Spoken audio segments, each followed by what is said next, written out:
Welcome back to Nordic Nomad. My name is Mike, and today we're going to talk about the 5 key components you need to travel with a dog successfully.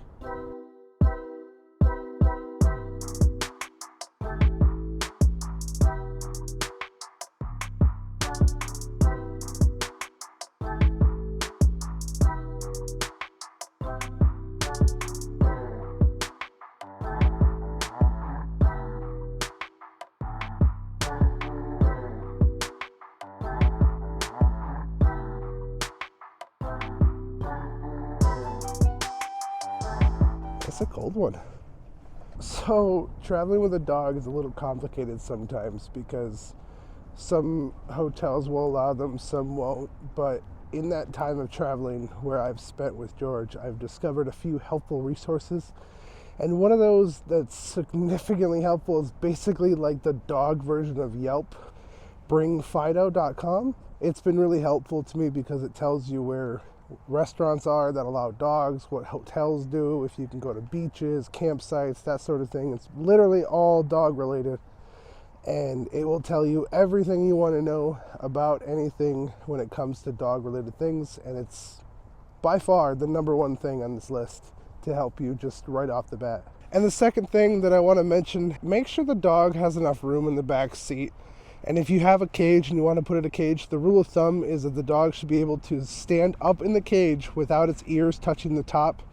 Then the cage is big enough for the dog. And while you're on the highway driving and enjoying your road trip, it's really important to remember that your dog can't talk.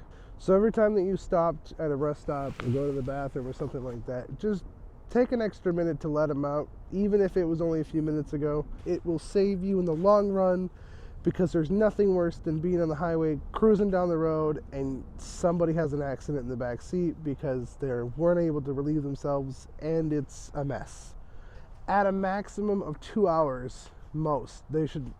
I say 2 hours just to make it easier, because everybody wants to get out, stretch your legs, walk around. It's just better that way. It's just better that way. Just trust me, it's better. Something that happened to me a little bit ago is I had a hotel that I went to when I was in Kentucky, and they wanted vaccination records of George to allow me to stay there with George, and my dummy self did not bring them.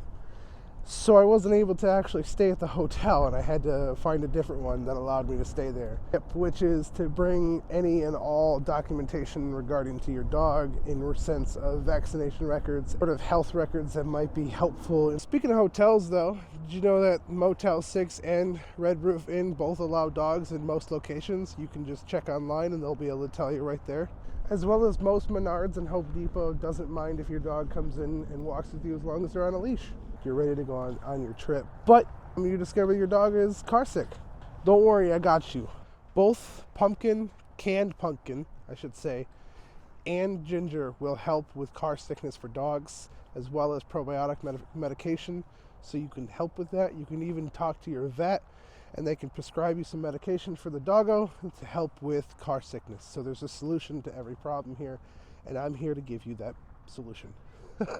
I hope this video helped, and I hope you had a great time. I mean, I sure did. It's been fun walking around in the cold talking to you guys. It's been great. So thanks so much for watching. I appreciate you guys. Don't forget to leave a like and a comment. Thanks so much. Stay frosty. It's already snowing out here. I gotta hold my hair back, put my hood up. Oh, there we go.